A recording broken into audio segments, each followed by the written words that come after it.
بسم اللہ الرحمن الرحیم۔ السلام علیکم ناظرین۔ ابو جہل کی بیٹی کو حضرت علی رضی اللہ تعالیٰ عنہ کا پیغام نکاح۔ سوال: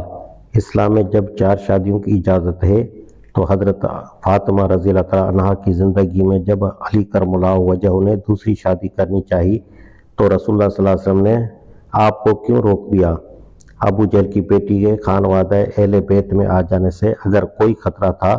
تو کیا حضرت ام حبیبہ رضی اللہ تعالیٰ عنہ بنت ابی سفیان کے حرم رسالت میں داخل ہونے سے وہی خطرہ نہ تھا؟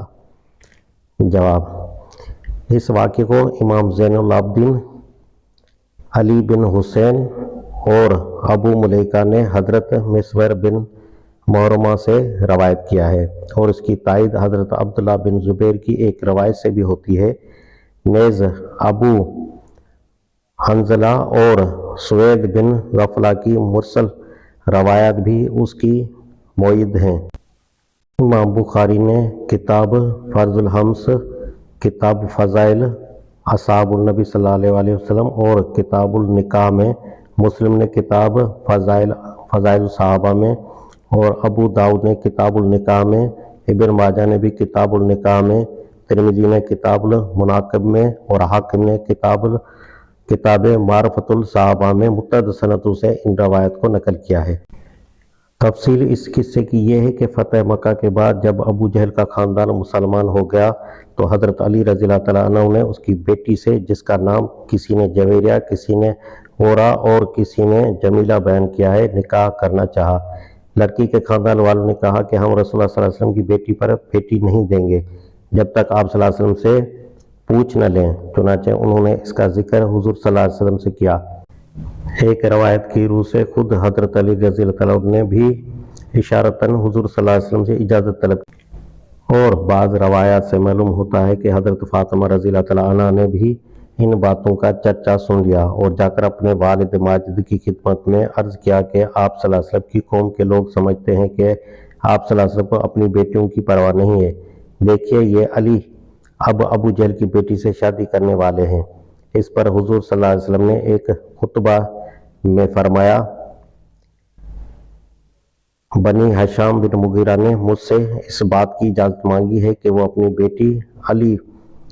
ابن ابو طالب کے نکاح میں دیں، میں اس کی اجازت نہیں دیتا الا یہ کہ ابو طالب کا بیٹا میری بیٹی کو طلاق دے کر ان کی بیٹی سے نکاح کر لے۔ میری بیٹی میرا ٹکڑا ہے، جو کچھ اسے ناگوار ہوگا وہ مجھے ناگوار ہوگا، اور جو چیز اسے تکلیف دے گی وہ مجھے تکلیف دے گی۔ میں حلال کو حرام اور حرام کو حلال نہیں کرتا، مگر خدائی قسم اللہ کے رسول کی بیٹی اور اللہ کے رسول کے دشمن کی بیٹی ایک جگہ جمع نہیں ہو سکتی۔ ایک روایت میں ہے کہ آپ صلی اللہ علیہ وسلم نے فرمایا: فاطمہ مجھ سے ہے اور میں ڈرتا ہوں کہ وہ کہیں اپنے دین کے معاملے میں فتنے میں نہ پڑ جائے۔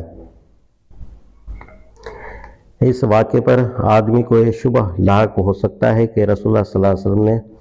خود بھی بہت سی شادیاں کیں اور عام لوگوں کو بھی 4 بیویاں بیک وقت رکھنے کی اجازت دی، مگر خود اپنی بیٹی پر ایک سوکن کا آنا بھی آپ صلی اللہ علیہ وسلم نے گوارا نہ کیا۔ سوکن کے آنے سے جو اذیت آپ صلی اللہ علیہ وسلم کی بیٹی کو اور بیٹی کی خاطر خود آپ صلی اللہ علیہ وسلم کو ہو سکتی تھی، وہی اذیت دوسری عورتوں اور ان کے ماں باپ کو بھی لاحق ہوتی ہے۔ پھر کیا وجہ ہے کہ آپ صلی اللہ علیہ وسلم نے اپنے حق میں تو اسے برداشت نہ کیا اور دوسروں کے حق میں اسے جائز رکھا؟ بظاہر یہ ایک سخت اعتراض ہے اور معاملے کی سادہ صورت دیکھ کر آدمی بڑی الجھن میں پڑ جاتا ہے، لیکن تھوڑا سا غور کیا جائے تو اس کی حقیقت سمجھ میں آ جاتی ہے۔ یہ بات ناقابل انکار ہے کہ ایک عورت کا شوہر اگر دوسری بیوی لے آئے تو اس عورت کو فطرتاً یہ ناگوار ہوتا ہے، اور اس کے ماں باپ اور بھائی بہن اور دوسرے رشتہ داروں کو بھی اس سے اذیت ہوتی ہے۔ شریعت نے ایک سے زیادہ نکاحوں کی اجازت اس مفروضے پر نہیں دی ہے کہ یہ چیز اس عورت کو اور اس کے رشتہ داروں کو ناگوار نہیں ہوتی جس پر سوکن آئے، بلکہ اس امر واقعہ کو جانتے ہوئے شریعت نے اسے اس لیے حلال کیا ہے کہ دوسری اہم ترین اور معاشرتی مصلحتیں اس کو جائز کرنے کی متقاضی ہیں۔ شریعت یہ بھی جانتی ہے کہ سوکنیں بہرحال سہیلیاں اور شوہر شریک بہنیں بن کر نہیں رہ سکتی، ان کے درمیان کچھ نہ کچھ کشمکش اور چپکلش ضرور ہوگی اور خانگی زندگی تلخیوں سے محفوظ نہ رہ سکے گی، لیکن یہ انفرادی قباحتیں اس عظیم تر اجتماعی قباحت سے کم تر ہیں جو یک زوجی کو بطور قانون لازم کرنے سے پورے معاشرے میں پیدا ہوتی ہیں۔ اسی وجہ سے شریعت نے تعداد ازواج کو حلال قرار دیا ہے۔ اب دیکھیں رسول اللہ صلی اللہ علیہ وسلم کے معاملے میں کیا پیچیدگی واقع ہوتی ہے۔ شرعاً آپ صلی اللہ علیہ وسلم کی بیٹی پر بھی سوکن لانا آپ صلی اللہ علیہ وسلم کے داماد کے لیے حلال تھا، اسی لیے حضرت علی رضی اللہ تعالیٰ عنہ نے ایسا کرنے کا ارادہ کیا، اور اسی وجہ سے حضور صلی اللہ علیہ وسلم نے بھی یہ نہیں فرمایا کہ ان کے لیے یہ فعل حرام ہے، بلکہ آپ صلی اللہ علیہ وسلم نے خود تصریح فرمائی کہ میں حلال کو حرام نہیں کرتا۔ لیکن یہاں حضور صلی اللہ علیہ وسلم کی ایک ہی شخصیت میں دو مختلف حیثیتیں جمع تھیں۔ ایک حیثیت میں آپ صلی اللہ علیہ وسلم انسان تھے اور فطرتاً یہ ممکن نہ تھا کہ آپ صلی اللہ علیہ وسلم کی صاحبزادی کے گھر میں آنے سے تلخی پیدا ہو،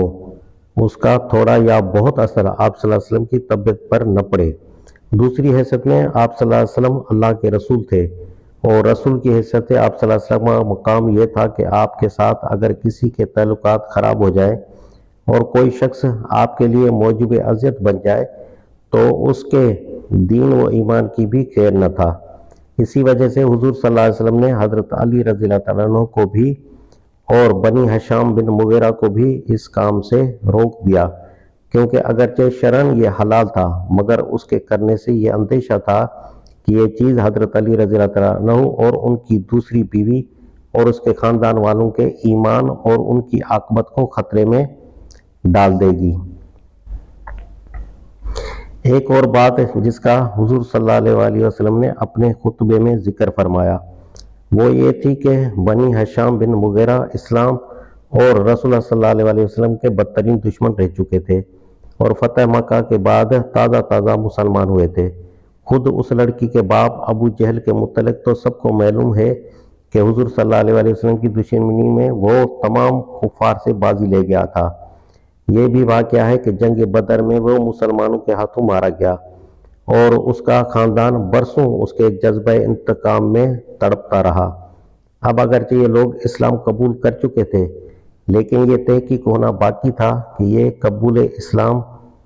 واقع پورے اخلاص اور قلوب کی مکمل تبدیلی کا ثمرہ ہے یا محض شکست کا نتیجہ۔ اس حالت میں اس خاندان کی لڑکی اور وہ بھی خاص ابو جہل کی بیٹی کا اس گھر میں سوکن بن کر پہنچ جانا جہاں رسول اللہ صلی اللہ علیہ وسلم کی صاحبزادی ملکہ بیت تھیں، بڑے فتنوں کا سبب بن سکتا تھا۔ ان لوگوں کی تعلیف قلب تو کی جا سکتی تھی اور کی بھی گئی، لیکن اسلام کے ساتھ ان کے تعلق کا حال جب تک ٹھیک معلوم نہ ہو جائے انہیں عین خاندان رسالت میں گھسا لانا اور خود رسول اکرم صلی اللہ علیہ وسلم کی صاحبزادی کے بالمقابل لا کھڑا کرنا سخت نامناسب اور پرخطر تھا۔ اس وجہ سے بھی حضور صلی اللہ علیہ وسلم نے اس رشتے کو ناپسند کیا اور اعلان کہا کہ خدا کے رسول کی بیٹی اور خدا کے دشمن کی بیٹی ایک گھر میں جمع نہیں ہو سکتی۔ نیز اس بات کی طرف بھی آپ صلی اللہ علیہ وسلم نے اشارہ فرما دیا کہ اس سے فاطمہ رضی اللہ تعالیٰ عنہا کے فتنے میں پڑنے کا اندیشہ ہے۔ ظاہر ہے کہ ایک شخص کو اپنے بیاہ شادی کے معاملے میں اگرچہ بجائے خود حلال ہی صحیح ایسی آزادی نہیں دی جا سکتی جس سے ایک پوری ملت کے لیے فتنہ و شر کا خطرہ پیدا ہو جائے۔ بے شک یہاں یہ اعتراض اٹھ سکتا ہے کہ ابو جہل کے خاندان سے ابو سفیان کا خاندان اسلام کی عداوت میں کچھ کم نہ تھا، پھر اگر ابو جہل کے خاندان کی لڑکی کا خانوادہ رسالت میں آنا موجب فتنہ ہو سکتا تھا تو ابو سفیان کی صاحبزادی حضرت ام حبیبہ رضی اللہ تعالیٰ عنہا کا خود نبی صلی اللہ علیہ وسلم کی ازواج مطہرات میں شامل ہو جانا کیوں خطرے سے خالی تھا؟ لیکن دونوں کے حالات کا فرق نگاہ میں ہو تو یہ اعتراض آپ سے آپ ختم ہو جاتا ہے۔ حقیقت یہ ہے کہ ابو جہل کی لڑکی اور ام المومنین حضرت